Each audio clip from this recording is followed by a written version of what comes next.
bienvenue dans ce point marché du mois de juin. C'est avec beaucoup d'enthousiasme et d'optimisme que les investisseurs ont abordé le mois de mai, comme en témoigne la progression assez marquée de l'ensemble des bourses et des marchés.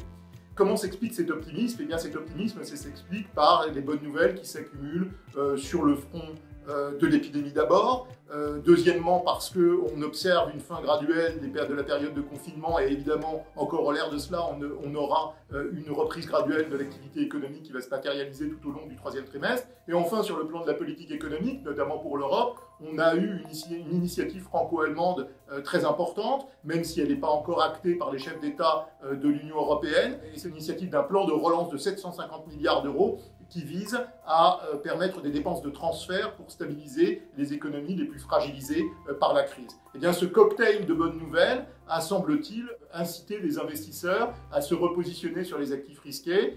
On l'a vu avec la performance de la bourse américaine, mais aussi de la bourse japonaise, de la bourse européenne, l'or qui a continué de monter, le pétrole qui est revenu à 35 ou 40 $ sur la période récente, et tout cela dans un contexte où les taux d'intérêt, eux, sont restés particulièrement faibles.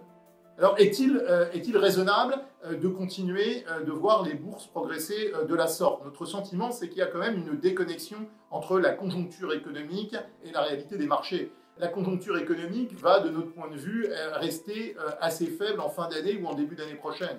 Les conséquences macro-financières de la période de confinement ne vont se matérialiser que tardivement cette année ou au début de l'année 2021. Vous aurez probablement certaines entreprises qui vont faire défaut, d'autres qui vont faire faillite. Le chômage va sans doute continuer de monter dans certains secteurs. Donc ce n'est pas la fin de la crise.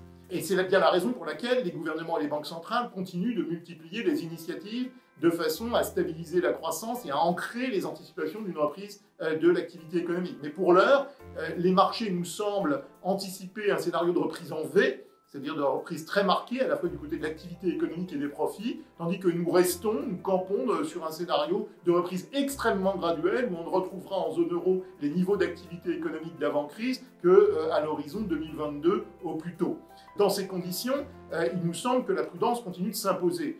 Dans les portefeuilles, nous continuons d'orienter notre action sur deux axes. La première priorité, c'est la préservation du capital dans un environnement d'incertitude qui est toujours très élevé. La deuxième priorité, c'est de maintenir des volants de liquidité importants dans les portefeuilles. D'une part, pour pouvoir faire face à des à-coups possibles du côté de la volatilité des marchés. Et deuxièmement, parce que cette liquidité permettra aussi de saisir les opportunités d'investissement qui vont inévitablement se matérialiser dans les mois qui viennent. En attendant, on reste bien sûr constructif dans notre allocation d'actifs, positionné en zone euro sur les titres de crédit pour en capter le rendement dans un environnement de taux d'intérêt très faible, constructif également sur les actions où on essaye de tirer parti des opportunités sectorielles qui se présentent, mais avec tout de même une prudence accrue qui vient de cet écart, de notre point de vue, entre les anticipations implicites des marchés financiers et ce qu'on anticipe dans notre scénario économique. En plus de ça, je crois qu'il faut avoir conscience d'une chose, c'est que le niveau d'incertitude reste très élevé.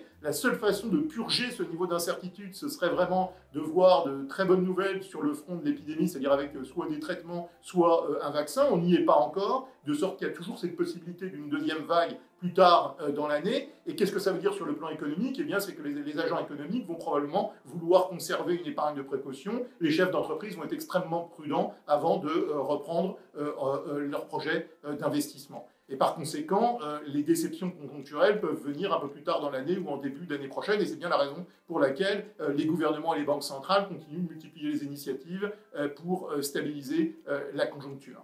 Alors, dans ces conditions, comme je le disais, la prudence reste de mise. On peut être raisonnablement optimiste sur la reprise, mais il faut avoir en tête que cette reprise va être beaucoup plus graduelle, beaucoup plus poussive que ne l'anticipent aujourd'hui les marchés. Merci de votre attention et rendez-vous au prochain point mensuel.